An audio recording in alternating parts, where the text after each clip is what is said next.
बिस्मिल्लाहिर्रहमानिर्रहीम। अस्सलाम वालेकुम नाज़रीन, आप यूट्यूब चैनल देख रहे हैं। मैं इमरान खान। भारत और चीन के बीच में मुज़ाकरात का 7वां दौर जो है उसका आगाज़ हो रहा है। ये मिलिट्री सतह के मुज़ाकरात हैं जो लद्दाख में होते हैं वहाँ ऊपर।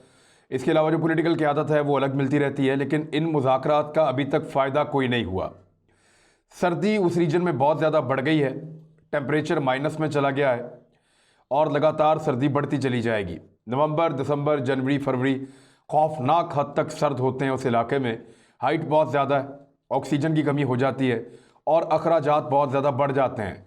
भारत ने मज़ीद फ़ौज पहुंचाई है और भारत के खर्चे बहुत ज़्यादा बढ़ गए हैं।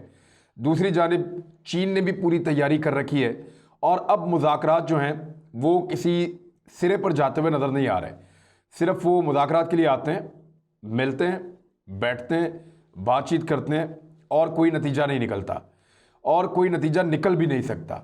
वजह यह है कि जो इलाके इंडिया के पास हैं, चीन कहता है ये हमारे हैं, और जो इलाके चीन के पास हैं वो भारत कहता है कि ये हमारे हैं। और इस तरह की सूरत हाल में किसी एक फरीक को पीछे हटना पड़ता है, लेकिन इंडिया पीछे हट नहीं सकता। वो हटना चाह रहा था और कुछ नेगोशिएशंस हो रही थी, लेकिन अमेरिका ने इंडिया को चाबी दी है और वो अब उसको पीछे हटने नहीं देता।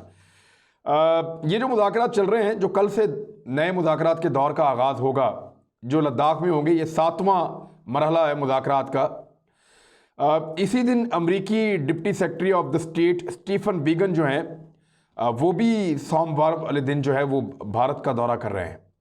और इसके अलावा भारत के अंदर और भी मुज़ाकरात शुरू होने लगे हैं, जिसके अंदर अमेरिकन आ रहे हैं, ऑस्ट्रेलियंस हैं और जैपनीज़ हैं। और यहाँ पे जो मुज़ाकरात होंगे वज़राए ख़ारजा और वज़राए दिफा, इनके माबैन ये मुज़ाकरात होंगे। और अमरीकी जो नेशनल सिक्योरिटी के एडवाइज़र हैं रॉबर्ट ओब्रेन, उनका एक स्टेटमेंट है, जबकि माइक पोम्पियो जो अमेरिका के सेक्रेटरी ऑफ द स्टेट हैं, उन दोनों का एक एक बयान है। वो दोनों का बयान मैं आपके सामने रखता हूँ, आपको आइडिया हो जाएगा कि अमेरिका भारत को क्यों इंस्टिगेट कर रहा है और भारत से क्या चाहता है कि वो चीन के साथ क्या करे। भारत जहाँ पे गुर्बत है, भारत जिसके हालात ठीक नहीं है, भारत जहाँ पे कोरोना वायरस ने बहुत तबाही मचाई है, वो भारत इस वक्त क्या एक जंग का मुतहम्मिल हो सकता है, एक बड़ी जंग लड़ सकता है? तो उसका सादा जवाब है वो भारत के अंदर से भी आ रहा है कि नहीं, भारत की आवाम भी जंग नहीं चाहती, भारत की फ़ौज भी जंग नहीं चाहती, लेकिन भारत की जो क़यादत है वो अमेरिका के आगे मजबूर हो चुकी है और चीन के साथ एक जंग में धकेली जा रही है। इन्होंने एक ग्रुप बनाया हुआ है जिसको क्वाड का नाम दिया जाता है, QUAD। ये ग्रुप जो है ये वैसे तो बना था 2007-8 में, लेकिन ये कभी अमली तौर पे काम नहीं कर सका। नवंबर 2017 में इसको दोबारा से रीएक्टिव किया गया मुज़ाकरात के ज़रिए से। 4 मुल्क हैं इस ग्रुप के अंदर, जिनमें से एक भारत है, एक ऑस्ट्रेलिया है और एक जापान है और चौथा मुल्क अमेरिका है। अमेरिका ने अपने मफादात के लिए ग्रुप बनाया था। ये ग्रुप जो है ये इंफॉर्मेशन एक्सचेंज करता है एक दूसरे के साथ और मिलिट्री ड्रिल्स के लिए बनाया गया था, एक दूसरे की सिक्योरिटी कोऑपरेशन के लिए। तो इन चारों मुल्कों ने मिलकर इस दफ़ा सिर्फ एक मिशन बनाया हुआ है कि चीन को किसी तरह दीवार के साथ लगाना है। और ये कैसे साबित हो रहा है? ये जो स्टेटमेंट्स आ रहे हैं अमेरिका की जानिब से, उनसे साबित हो रहा है। मैं वो स्टेटमेंट अभी आपके सामने रख देता हूँ। ये 2 स्टेटमेंट्स हैं, एक दिया है माइक पोम्पियो ने, सेक्रेटरी ऑफ द स्टेट है अमेरिका के, और दूसरा है रॉबर्ट ओब्रेन ने, और ये जो हैं नेशनल सिक्योरिटी के एडवाइज़र हैं अमेरिका के। अच्छा, इसमें जो माइक पोम्पियो हैं उन्होंने कहा है कि 60,000 के करीब फौजी जो हैं चीन ने पहुंचा दिए हैं लद्दाख में और भारत की लाइन ऑफ एक्चुअल कंट्रोल के साथ। और मैं और मेरे अलावा मेरे जो काउंटर पार्ट्स हैं, यानी बाकी जो मेरी तरह के वज़राए ख़ारजा हैं, वो लोग इकट्ठे हो रहे हैं इंडिया में, और ऑस्ट्रेलिया भी इसमें होगा, जापान भी इसमें होगा। और हम सब इस नतीजे पर पहुंचे हैं कि ये जो थ्रेट मौजूद है चीन की सूरत में, जैसे कि इंडिया के सामने ये एक थ्रेट है, वैसे ही हम इस ख़तरे को एक साथ ना सिर्फ महसूस करते हैं बल्कि अपने मुल्कों के लिए भी चीन को ख़तरा समझते हैं। तो ये एक स्टेटमेंट है माइक पोम्पियो का, इसका ये मतलब है। दूसरी तरफ जो है रॉबर्ट ओब्रेन जो हैं वो नेशनल सिक्योरिटी एडवाइज़र हैं, वो भी बड़े इन हैं इस सारे मामले के अंदर। उन्होंने कहा the time has come to accept that dialogue and agreement will not persuade और compel the People's Republic of China to change. वो कह रहे हैं मुमकिन नहीं है कि डायलॉग्स के साथ या मुज़ाकरात के साथ चीन को तब्दील किया जा सके। अब ये मुमकिन नहीं रहा, हमें इस सोच को तब्दील करना पड़ेगा और ये मानना पड़ेगा कि चीन को अब मुज़ाकरात के ज़रिए से नहीं समझाया जा सकता। There is nothing to be gained from looking the other way और टर्निंग द अदर चीक। या तो दूसरा रास्ता देखना पड़ेगा या दूसरा गाल आगे करना पड़ेगा थप्पड़ खाने के लिए। तो ये इस तरीके से प्रोपगेट कर रहे हैं अमेरिकन।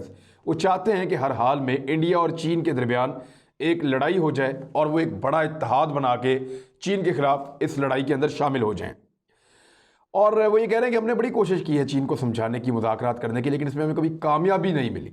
लिहाजा माइक पोम्पियो का स्टेटमेंट आप देखें या आप रॉबर्ट ओ ब्रेन का स्टेटमेंट आप देखें, तो इन दोनों के बयानात से आपको पता चलता है कि अमेरिका इस वक्त क्या चाह रहा है कि चीन के खिलाफ भारत क्या करे जो अमेरिका की ख्वाहिश है, और वो वही करवाएगा भारत से। और भारत ये गलती ऐसा लगता है कि करने वाला है।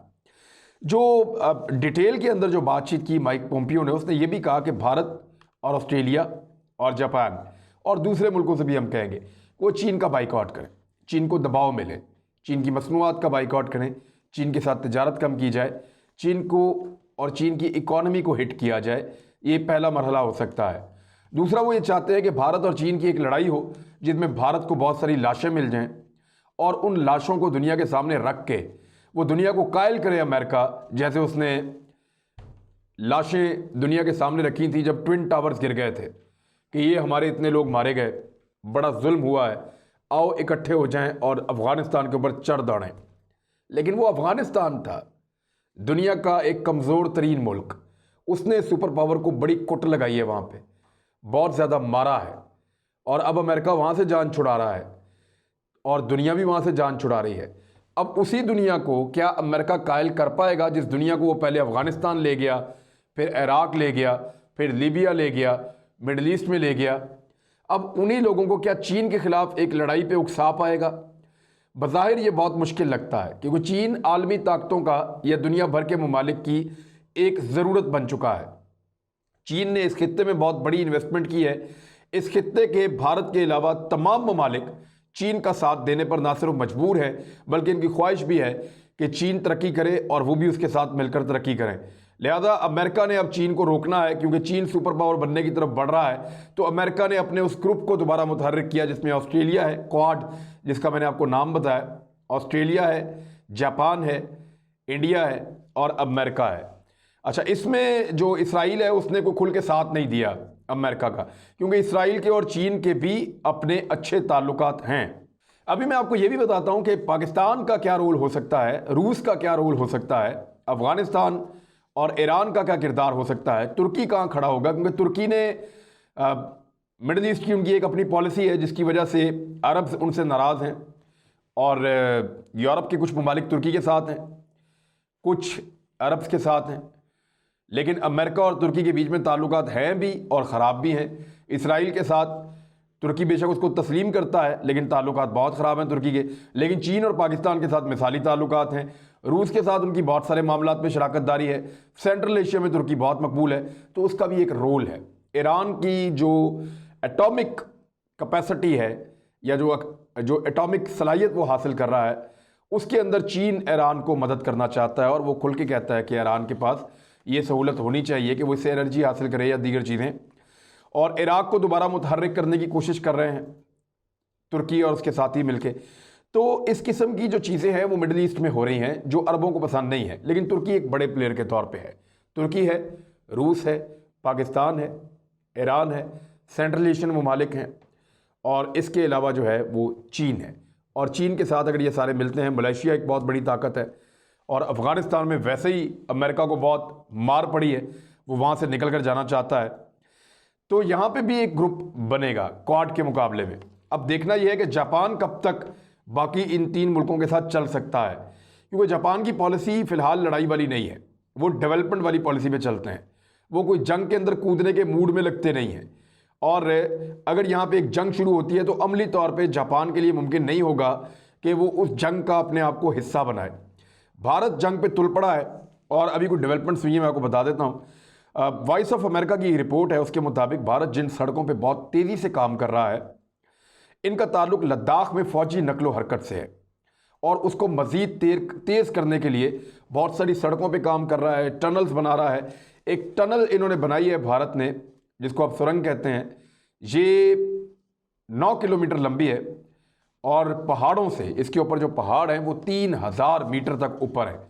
उन पहाड़ों के नीचे, हिमालय के नीचे इन्होंने खुदाई की है 10 साल तक और 9 किलोमीटर लंबी एक टनल बना ली है और इसका इफ्तिताह नरेंद्र मोदी ने किया है। इसका नाम है अटल बिहारी वाजपेयी। आपको याद है, एक वज़ीर आज़म हुआ करता थे भारत के, उनके नाम के ऊपर वाजपेयी पाकिस्तान में भी आए थे, अटल। तो अटल टनल जो है वहाँ पे बनाई गई है। तो ये 9 किलोमीटर की टनल जो है, इसने 46 किलोमीटर का बड़ा दुश्वार रास्ता जो था भारतीय फ़ौज के लिए, उसको कम कर दिया है और मज़ीद बहुत सारी सड़कें ये बना रहे हैं। दूसरी तरफ चीन भी इसी तरह की डेवलपमेंट्स कर रहा है, इस तरह के इंफ्रास्ट्रक्चर्स बना रहा है। चीन की 60 लाख फ़ौज सिर्फ लाइन ऑफ एक्चुअल कंट्रोल पे है और तिब्बत में अलग फ़ौज बैठी हुई है। भारत ने भी कुछ 40 से 50 हज़ार फ़ौज जो है वो लद्दाख में पहुंचा दी है और लाइन ऑफ एक्चुअल कंट्रोल तक भी वो कुछ 30 हज़ार से ज़्यादा फ़ौजियों को लेकर चला गया है। तो इतनी सारी फ़ौज को यहाँ बिठाना इस मौसम के अंदर, ये एक जंग जैसी कैफियत अब पैदा हो रही है। अमेरिका बार बार भारत को कह रहा है कि मुज़ाकरात से पीछे हट जाओ। भारत के अंदर अभी भी ये सोच मौजूद है कि मुज़ाकरात के ज़रिए से चीन के साथ मामला हल कर लिया जाए, ये लड़ाई किसी के फ़ायदे में नहीं होगी। चीन और भारत जब भी लड़ेंगे, नुकसान इस खित्ते का होगा और फ़ायदा अमेरिकन का होगा, फ़ायदा मगरिब का होगा। और फिर एशिया की जो सदी जिसका आगाज़ होने जा रहा है वो डिले हो जाएगी। यानी अगर इस खित्ते ने तरक्की करनी है तो यहाँ जंगों से गुरेज करना पड़ेगा।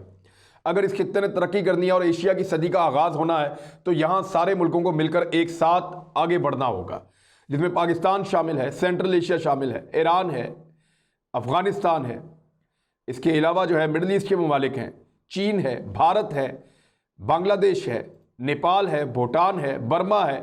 इन सारे मुल्कों को, मलेशिया है, इन सारे मुल्कों को मिलकर एक साथ जोर लगाना पड़ेगा, तो तब जाके ये खित्ता मगरिब का मुकाबला कर पाएगा और एशिया की सदी का आगाज़ होगा।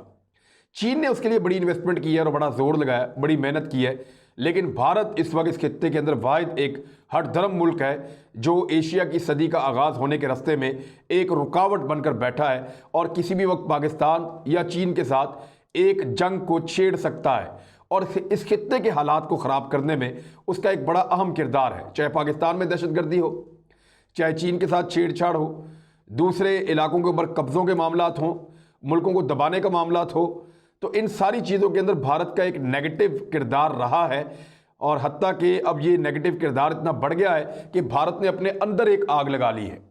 भारत के अंदर मुख्तलिफ तंजीमें खड़ी हो गई हैं, इंसानी हकूक़ की तंजीमें आवाज़ उठा रही हैं, अक़लियतों के ख़िलाफ़ बड़ा जुल्म किया जा रहा है और जिस किस्म के कवानीन वहाँ पर बनाए जा रहे हैं, जैसी फाशिस्ट हुकूमत वहाँ पर मौजूद है, तो ऐसा लगता है कि भारत के अंदर जो आग लगी है उसी आग को वो इस पूरे खित्ते में फैलाना चाहता है। तो अगर ये आग फैलेगी तो ये खित्ता या इस खित्ते की जो सदी है या तरक्की की जो सदी है, एशियाई सदी, उसका आगाज़ जल्द नहीं हो पाएगा। उसके आगाज़ से पहले फिर यहाँ पे तरक्की के ख्वाहां मुल्कों को पहले भारत को शिकस्त देनी पड़ेगी, उसको नकेल डालनी पड़ेगी, उसको उसकी औकात पे लाना पड़ेगा और उसके बाद सब मिलकर तरक्की करेंगे। या भारत के अंदर कोई रिजीम चेंज हो, कोई बेहतर हुकूमत आए जो आके इंसानों के लिए सोचे, इंसानों की तरक्की के लिए सोचे और इस खित्ते के लिए सोचे। लेकिन फ़िलहाल ऐसा नज़र नहीं आता। भारत उस अमेरिका के हाथों में खेल रहा है जिसके हाथों में पाकिस्तान ने खेल कर देख लिया। हमारी बेहतरीन इंटेलिजेंस और बेहतरीन फ़ौज को इस्तेमाल करते हुए अमेरिका ने अपने कई दुश्मनों को नाकों चने चबवाए हैं, लेकिन हमें उसका नुकसान हुआ, फ़ायदा नहीं हुआ। हम दहशतगर्दी के ख़िलाफ़ आग के अंदर जलते रहे और अमेरिका तमाशा देखता रहा। तो अगर भारत भी चाहता है कि अमेरिका एक और ऐसा तमाशा आग लगाकर देखे, तो फिर वो अमेरिका के साथ चलता रहे और ये पॉलिसी भारत को महंगी पड़ेगी। अब तक के लिए इतना ही। अपना ख्याल रखिएगा, हमारे चैनल का भी। अल्लाह हाफ़िज़।